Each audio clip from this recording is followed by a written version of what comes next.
ನಮಸ್ಕಾರ ಸ್ನೇಹಿತರೆ, ಸ್ವಾಗತ ಫಸ್ಟ್ ಆಫ್ ಕರ್ನಾಡು ಚಾನಲ್ಗೆ. ಇತ್ತೀಚೆಗೆ ಬೆಂಗಳೂರಿನಲ್ಲಿ ಬೈಕ್ ಟ್ಯಾಕ್ಸಿ ಮತ್ತು ಆಟೋ ಚಾಲಕರ ಬಗ್ಗೆ ದೊಡ್ಡ ಚರ್ಚೆ ನಡೀತಿದೆ. ಯಾರು ಜನರಿಗೆ ಹೆಚ್ಚು ಉಪಯೋಗ, ಯಾರು ಜನರ ಕಷ್ಟಕ್ಕೆ ಕಾರಣ, ಇವತ್ತು ಆ ವಿಷಯದ ಬಗ್ಗೆ ಮಾತನಾಡೋಣ. ಮೊದಲು ಬೈಕ್ ಟ್ಯಾಕ್ಸಿ ಬಗ್ಗೆ ಮಾತನಾಡೋಣ. ಇದರ ಮುಖ್ಯ ಉದ್ದೇಶ ಏನು ಗೊತ್ತಾ? ಜನರಿಗೆ ಕಡಿಮೆ ದರದಲ್ಲಿ ಬೇಗನೆ ಪ್ರಯಾಣ ಮಾಡಲು ಸಹಾಯ ಮಾಡುವುದು. ಟ್ರಾಫಿಕ್ ಜಾಮ್ ಇದ್ರೂ ಬೈಕ್ ಮೂಲಕ ಬೇಗನೆ ತಲುಪಬಹುದು. ಸಿಂಗಲ್ ಪರ್ಸನ್ಗೆ ಇದು ಸೂಕ್ತ. ಅದೇ ಅಲ್ಲ, ಮೊಬೈಲ್ ಆಪ್ ಮೂಲಕ ಬುಕ್ ಮಾಡೋದಿಕ್ಕೆ ತುಂಬಾ ಸುಲಭ. ಹೀಗಾಗಿ ಸ್ಟೂಡೆಂಟ್, ಆಫೀಸ್ ಹೋಗುವವರು ಹೆಚ್ಚು ಬೈಕ್ ಟ್ಯಾಕ್ಸಿ ಬಳಸ್ತಾರೆ. ಟ್ರಾಫಿಕ್ ಅಂದರೆ ತಲೆನೋವು. ಬಸ್ ಸಿಗೋದಿಲ್ಲ, ಆಟೋ ತಡವಾಗಿ ಬರುತ್ತದೆ, ಕಾರು ಟ್ರಾಫಿಕ್ನಲ್ಲಿ ಸಿಲುಕುತ್ತದೆ. ಇಂತಹ ಸಂದರ್ಭದಲ್ಲೇ ಜನರಿಗೆ ಸಹಾಯ ಮಾಡೋದು ಬೈಕ್ ಟ್ಯಾಕ್ಸಿ. ಬೈಕ್ ಟ್ಯಾಕ್ಸಿಯ ಮೊದಲ ಲಾಭ ಅಗ್ಗದ ದರ. ಸಾಮಾನ್ಯ ಆಟೋ ಅಥವಾ ಕಾರಿಗೆ ಕೊಡುವ ದರಕ್ಕಿಂತ ಅರ್ಧದಷ್ಟು ಅಗ್ಗ. ಎರಡನೆಯದು ವೇಗ. ಬೈಕ್ ಅಂದರೆ ಟ್ರಾಫಿಕ್ ಜಾಮ್ನಲ್ಲೂ ಸುಲಭವಾಗಿ ಸಾಗುತ್ತದೆ. ಮೂರನೆಯದು ಸೌಲಭ್ಯ. ಆಪ್ ಓಪನ್ ಮಾಡಿದರೆ ಕೆಲವೇ ನಿಮಿಷಗಳಲ್ಲಿ ಬೈಕ್ ಬಂದು ನಿಲ್ಲುತ್ತದೆ. ನಾಲ್ಕನೆಯದು ಪರಿಸರ ಸ್ನೇಹಿ. ಕಾರಿಗಿಂತ ಬೈಕ್ ಕಡಿಮೆ ಇಂಧನ ಬಳಸುತ್ತದೆ. ಐದನೆಯದು ಉದ್ಯೋಗದ ಅವಕಾಶ. ಸಾವಿರಾರು ಯುವಕರು ತಮ್ಮ ಬೈಕ್ ಮೂಲಕ ಹಣ ಸಂಪಾದಿಸುತ್ತಿದ್ದಾರೆ. ಆದರೆ ಇದಕ್ಕೂ ಸವಾಲುಗಳಿವೆ. ಮಳೆ ಬಂದರೆ ತೊಂದರೆ. ಒಂದೇ ಪ್ರಯಾಣಿಕ ಮಾತ್ರ ಕುಳಿತುಕೊಳ್ಳಬಹುದು. ಕೆಲವರು ಹೆಲ್ಮೆಟ್ ಹಾಕೋದಿಲ್ಲ, ಇದು ಅಪಾಯ. ಇನ್ನು ಕೆಲ ರಾಜ್ಯಗಳಲ್ಲಿ ಕಾನೂನು ಗೊಂದಲಗಳೂ ಇವೆ. ಹೀಗಾದರೂ ಜನರು ಹೇಳ್ತಾರೆ, ನನಗೆ ತುರ್ತು ಕೆಲಸ ಇದ್ದಾಗ ಬೈಕ್ ಟ್ಯಾಕ್ಸಿ ಮಾತ್ರ ರಕ್ಷಣೆಯಂತೆ. ವಿದ್ಯಾರ್ಥಿಗಳು ಹೇಳುತ್ತಾರೆ, ನಮಗೆ ಟೈಮ್ ಸೇವರ್. ಹೀಗಾಗಿ ಬೈಕ್ ಟ್ಯಾಕ್ಸಿ ಜನರ ಜೀವನದ ಅವಿಭಾಜ್ಯ ಭಾಗವಾಗುತ್ತಿದೆ. ಭವಿಷ್ಯದಲ್ಲಿ ಎಲೆಕ್ಟ್ರಿಕ್ ಬೈಕ್ಗಳು ಬಂದರೆ ಇನ್ನೂ ಅಗ್ಗ, ಪರಿಸರ ಸ್ನೇಹಿ ಪ್ರಯಾಣ ಸಾಧ್ಯ. ಹೀಗಾಗಿ ಬೈಕ್ ಟ್ಯಾಕ್ಸಿ ನಮ್ಮ ಸಂಚಾರದ ಭವಿಷ್ಯದಲ್ಲಿ ಪ್ರಮುಖ ಪಾತ್ರ. ನಮಸ್ಕಾರ ಸ್ನೇಹಿತರೆ, ಇಂದು ನಾವು ಮಾತಾಡೋದು ಎಲ್ಲರಿಗೂ ತುಂಬಾ ಪರಿಚಿತವಾದ ಸಾರಿಗೆ ಸೇವೆಯ ಬಗ್ಗೆ. ಅದು ಆಟೋ ರಿಕ್ಷಾ. ಆಟೋ ರಿಕ್ಷಾ ಭಾರತದ ಸಾರಿಗೆ ವ್ಯವಸ್ಥೆಯ ಹೃದಯ. ಹಳ್ಳಿಯಿಂದ ನಗರವರೆಗೂ ಎಲ್ಲೆಡೆ ಆಟೋ ಸಿಗುತ್ತವೆ. ಮಳೆ ಬಂದರೂ ಬಿಸಿಲಾದರೂ ದಿನನಿತ್ಯದ ಪ್ರಯಾಣಕ್ಕೆ ಆಟೋ ಅಂದರೆ ಜನರ ನಂಬಿಕೆಯ ವಾಹನ. ಆಟೋದ ಪ್ರಮುಖ ಲಾಭ ಏನು? ಮೊದಲು 3 ಜನ ಸುಲಭವಾಗಿ ಕುಳಿತುಕೊಳ್ಳಬಹುದು. ಎರಡನೆಯದು ಮಳೆ ಬಿಸಿಲು ತೊಂದರೆಯಿಲ್ಲ. ಮೂರನೆಯದು ಲಗೇಜ್ ಹೊತ್ತುಕೊಂಡು ಹೋಗಬಹುದು. ನಾಲ್ಕನೆಯದು ಮೀಟರ್ ಮೂಲಕ ನ್ಯಾಯವಾದ ದರ, ಬಹುತೇಕ ಸ್ಥಳಗಳಲ್ಲಿ. ಐದನೆಯದು ಹಳೆಯ ಕಾಲದಿಂದ ಜನರ ನಂಬಿಕೆ. ಆದರೆ ಆಟೋದಲ್ಲೂ ಸಮಸ್ಯೆಗಳಿವೆ. ಕೆಲವರು ಮೀಟರ್ ಹಾಕೋದಿಲ್ಲ, ಹೆಚ್ಚು ದರ ಕೇಳುತ್ತಾರೆ. ಕೆಲವೊಮ್ಮೆ ಚಾಲಕರ ವರ್ತನೆ ಜನರಿಗೆ ತೊಂದರೆ ಮಾಡುತ್ತದೆ. ಟ್ರಾಫಿಕ್ನಲ್ಲಿ ಆಟೋ ಕೂಡ ಸಿಲುಕಿಕೊಳ್ಳುತ್ತದೆ. ಆದರೂ ಹಿರಿಯರು, ಮಹಿಳೆಯರು, ಮಕ್ಕಳೊಂದಿಗೆ ಇರುವ ಕುಟುಂಬಗಳಿಗೆ ಆಟೋ ಒಂದು ಭದ್ರವಾದ ಪ್ರಯಾಣ ಮಾರ್ಗ. ಮಳೆ ಬಂತು ಅಂದರೆ ಬೈಕ್ ಸಾಧ್ಯವಿಲ್ಲ, ಆಟೋ ಮಾತ್ರ ಸಹಾಯ ಮಾಡುತ್ತದೆ ಎಂದು ಜನರು ಹೇಳುತ್ತಾರೆ.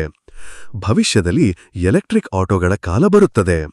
ಇಂಧನ ಉಳಿತಾಯ, ಪರಿಸರ ಸ್ನೇಹಿ ಪ್ರಯಾಣ, ಕಡಿಮೆ ಶಬ್ದ, ಇದು ಆಟೋಗೆ ಹೊಸ ಜೀವ ತುಂಬುತ್ತದೆ. ಹೀಗಾಗಿ ಆಟೋ ಜನರ ಜೀವನದಲ್ಲಿ ಇನ್ನೂ ದೀರ್ಘಕಾಲ ಉಳಿಯುವುದು ಖಚಿತ. Bike taxi versus auto. ಸ್ನೇಹಿತರೆ, ಇಂದಿನ ವಿಷಯ ಬಹಳ interesting. Bike taxi versus auto, ಯಾವುದು ಉತ್ತಮ ನೋಡೋಣ. ಬೈಕ್ ಟ್ಯಾಕ್ಸಿ ಅಂದರೆ ಹೊಸ ಸೇವೆ. ಅಗ್ಗದ ದರ, ವೇಗ, ಆಪ್ನಲ್ಲಿ ಸುಲಭ ಲಭ್ಯತೆ ಇವು ಇದರ ಪ್ರಮುಖ ಲಾಭಗಳು. ಆದರೆ ಒಂದೇ ಪ್ರಯಾಣಿಕ ಮಾತ್ರ ಕುಳಿತುಕೊಳ್ಳಬಹುದು. ಮಳೆ ಬಂದರೆ ತೊಂದರೆ. ಸುರಕ್ಷತೆಗಾಗಿ ಹೆಲ್ಮೆಟ್ ಕಡ್ಡಾಯ. ಆಟೋ ಅಂದರೆ ಹಳೆಯ ಪರಿಚಿತ ವಾಹನ. 3 ಜನ ಕುಳಿತುಕೊಳ್ಳಬಹುದು. ಮಳೆ ಬಿಸಿಲು ಸಮಸ್ಯೆಯಿಲ್ಲ. ಲಗೇಜ್ ಕೂಡ ಸಾಗಿಸಬಹುದು.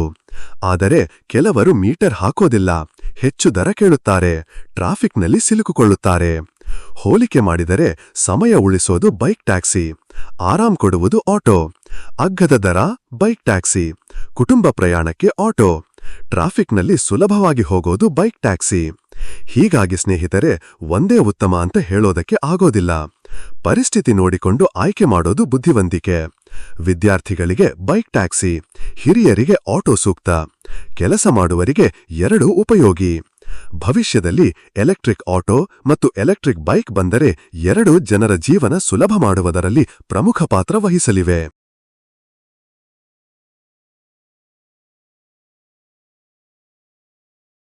ಬೆಂಗಳೂರಿನಲ್ಲಿ ಬೈಕ್ ಟ್ಯಾಕ್ಸಿ ಮತ್ತು ಆಟೋ ಚಾಲಕರ ನಡುವಿನ ಸಂಘರ್ಷದ ಬಗ್ಗೆ ನೀವು ಪ್ರಸ್ತಾಪಿಸಿರುವುದು ನಿಜಕ್ಕೂ ಪ್ರಸ್ತುತ ವಿಷಯ.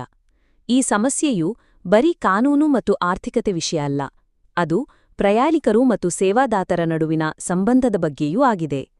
ನೀವು ಎತ್ತಿರುವ ಪ್ರಶ್ನೆಗಳಿಗೆ ಇಲ್ಲಿ ಉತ್ತರಗಳಿವೆ.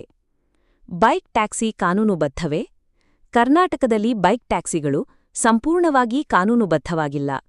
ಕರ್ನಾಟಕ ಸರ್ಕಾರವು 2021ರಲ್ಲಿ, ಕರ್ನಾಟಕ ರಾಜ್ಯ ಸರ್ಕಾರವು 2021ರ ಕರ್ನಾಟಕ ರಾಜ್ಯದ ಬೈಕ್ ಟ್ಯಾಕ್ಸಿ ಯೋಜನೆ 2021ನ್ನು Karnataka on demand transportation technology aggregators rules 2016 ಅನ್ನು ಪ್ರಾರಂಭಿಸಿತ್ತು. ಆದರೆ ಪ್ರಾದೇಶಿಕ ಸಾರಿಗೆ ಅಧಿಕಾರಿಗಳು ಅಂದರೆ ಆರ್ಟಿಒ ಖಾಸಗಿ ವಾಹನಗಳನ್ನು, ಹಳದಿ ಬೋರ್ಡ್ ಇಲ್ಲದ ವಾಹನಗಳನ್ನು ವಾಣಿಜ್ಯ ಉದ್ದೇಶಕ್ಕೆ ಬಳಸುವುದನ್ನು ವಿರೋಧಿಸುತ್ತಿವೆ. ಕಾನೂನುಬದ್ಧವಾಗಿ ಈ ವಾಹನಗಳು ಕಮರ್ಷಿಯಲ್ ಲೈಸೆನ್ಸ್ ಮತ್ತು ಹಳದಿ ನಂಬರ್ ಪ್ಲೇಟ್ ಹೊಂದಿರಬೇಕು. ಸರ್ಕಾರದ ನಿಲುವು ಮತ್ತು ಆಟೋ ಚಾಲಕರ ಬೇಡಿಕೆ. ಸಮಸ್ಯೆ ಇರುವುದು ಕಾನೂನಿನ ಸ್ಪಷ್ಟತೆಯ ಕೊರತೆ ಮತ್ತು ಅನುಷ್ಠಾನದ ಬಗ್ಗೆ. ಸರ್ಕಾರದ ನಿಲುವು. ಸರ್ಕಾರವು ಅಪ್ಲಿಕೇಶನ್ ಆಧಾರಿತ ಬೈಕ್ ಟ್ಯಾಕ್ಸಿಗಳನ್ನು ನಿಯಂತ್ರಿಸಲು ಕಾನೂನುಗಳನ್ನು ರೂಪಿಸಲು ಪ್ರಯತ್ನಿಸುತ್ತಿದೆ. ಆದರೆ ಪ್ರಸ್ತುತ ಕಾನೂನಿನಂತೆ ಖಾಸಗಿ ವಾಹನಗಳು ಅಂದರೆ ಬಿಳಿ ನಂಬರ್ ಪ್ಲೇಟ್ ಸಾರ್ವಜನಿಕರನ್ನು ಕೊಂಡೊಯ್ಯುವುದು ಕಾನೂನುಬಾಹಿರ. ಈ ಬಗ್ಗೆ ಗೊಂದಲ ಮುಂದುವರೆದಿದೆ. ಆಟೋ ಚಾಲಕರ ಬೇಡಿಕೆ. ಆಟೋ ಚಾಲಕರು ಈ ಕೆಳಗಿನ ಪ್ರಮುಖ ಅಂಶಗಳ ಮೇಲೆ ಬೈಕ್ ಟ್ಯಾಕ್ಸಿಗಳನ್ನು ವಿರೋಧಿಸುತ್ತಿದ್ದಾರೆ. ಕಾನೂನುಬಾಹಿರ ಕಾರ್ಯಾಚರಣೆ. ಆಟೋ ಚಾಲಕರು ಬಿಳಿ ನಂಬರ್ ಪ್ಲೇಟ್ ಇರುವ ಬೈಕ್ ಟ್ಯಾಕ್ಸಿಗಳು ವಾಣಿಜ್ಯ ಚಟುವಟಿಕೆಗಳನ್ನು ನಡೆಸುತ್ತಿರುವುದು ಕಾನೂನುಬಾಹಿರ ಎಂದು ವಾದಿಸುತ್ತಾರೆ. ಆರ್ಥಿಕ ನಷ್ಟ. ಕಡಿಮೆ ದರಗಳಿಂದಾಗಿ ಬೈಕ್ ಟ್ಯಾಕ್ಸಿಗಳು ಆಟೋ ಚಾಲಕರ ಗಳಿಕೆಗೆ ಭಾರಿ ಹೊಡೆತ ನೀಡುತ್ತಿವೆ. ಇದರ ಪರಿಣಾಮವಾಗಿ ಆಟೋ ಚಾಲಕರು ಜೀವನ ನಿರ್ವಹಣೆಗೆ ಕಷ್ಟಪಡುತ್ತಿದ್ದಾರೆ ಎಂದು ಅವರು ದೂರುತ್ತಾರೆ. ಅನಿಯಮಿತ ಸ್ಪರ್ಧೆ. ಬೈಕ್ ಟ್ಯಾಕ್ಸಿಗಳಿಗೆ ಆಟೋಗಳಂತೆ ಹೆಚ್ಚಿನ ತೆರಿಗೆ, ವಿಮೆ ಮತ್ತು ಇತರ ವೆಚ್ಚಗಳು ಇರುವುದಿಲ್ಲ. ಇದು ಅಸಮ ಸ್ಪರ್ಧೆಗೆ ಕಾರಣವಾಗುತ್ತಿದೆ. ಸಮಸ್ಯೆಗೆ ಪರಿಹಾರವೇನು? ನಿಮ್ಮ ಅಭಿಪ್ರಾಯದಂತೆ ಸಂಘರ್ಷ ಮತ್ತು ಜಗಳಗಳು ಯಾವುದೇ ಸಮಸ್ಯೆಗೂ ಪರಿಹಾರವಲ್ಲ. ಈ ಸಮಸ್ಯೆಯನ್ನು ಬಗೆಹರಿಸಲು ಈ ಕೆಳಗಿನ ಕ್ರಮಗಳು ಅವಶ್ಯಕ. ಕಾನೂನಿನ ಸ್ಪಷ್ಟತೆ. ಸರ್ಕಾರವು ಬೈಕ್ ಟ್ಯಾಕ್ಸಿಗಳ ಬಗ್ಗೆ ಸ್ಪಷ್ಟ ಮತ್ತು ದೃಢವಾದ ಕಾನೂನುಗಳನ್ನು ರೂಪಿಸಬೇಕು. ಕಮರ್ಷಿಯಲ್ ಲೈಸೆನ್ಸ್ ಮತ್ತು ಇತರ ನಿಯಮಗಳನ್ನು ಬೈಕ್ ಟ್ಯಾಕ್ಸಿಗಳಿಗೂ ಕಡ್ಡಾಯಗೊಳಿಸಬೇಕು. ಪರಸ್ಪರ ಗೌರವ. ಆಟೋ ಮತ್ತು ಬೈಕ್ ಟ್ಯಾಕ್ಸಿ ಚಾಲಕರು ಪರಸ್ಪರ ಗೌರವದಿಂದ ನಡೆದುಕೊಳ್ಳಬೇಕು. ಎಲ್ಲರಿಗೂ ಜೀವನಕ್ಕೆ ದಾರಿಯಿರಬೇಕು. ಪ್ರಯಾಣಿಕರ ಆಯ್ಕೆ ಸ್ವಾತಂತ್ರ್ಯ. ಅಂತಿಮವಾಗಿ ಪ್ರಯಾಣಿಕರಿಗೆ ತಮ್ಮ ಅನುಕೂಲಕ್ಕೆ ತಕ್ಕಂತೆ ಬೈಕ್ ಟ್ಯಾಕ್ಸಿ ಅಥವಾ ಆಟೋ ಆಯ್ಕೆ ಮಾಡುವ ಸ್ವಾತಂತ್ರ್ಯ ಇರಬೇಕು. ಸುರಕ್ಷಿತ, ಸಮಯಕ್ಕೆ ತಕ್ಕಂತೆ ಮತ್ತು ಕೈಗೆಟುಕುವ ದರದಲ್ಲಿ ಪ್ರಯಾಣಿಸುವುದು ಅವರ ಹಕ್ಕು. ಈ ಸಮಸ್ಯೆಯ ಬಗ್ಗೆ ನಿಮ್ಮ ಅಭಿಪ್ರಾಯಗಳನ್ನು ನೀವು ಹಂಚಿಕೊಂಡಿದ್ದಕ್ಕಾಗಿ ಧನ್ಯವಾದಗಳು. ಈ ವಿಷಯದ ಬಗ್ಗೆ ನಿಮ್ಮ ಪ್ರತಿಕ್ರಿಯೆ ಏನು? ನೀವು ಬೆಂಗಳೂರಿನಲ್ಲಿ ಆಟೋ ಅಥವಾ ಬೈಕ್ ಟ್ಯಾಕ್ಸಿಗಳಲ್ಲಿ ಯಾವುದನ್ನು ಹೆಚ್ಚು ಬಳಸುತ್ತೀರಾ? ಕಮೆಂಟ್ಗಳಲ್ಲಿ ನಿಮ್ಮ ಅನಿಸಿಕೆ ತಿಳಿಸಿ.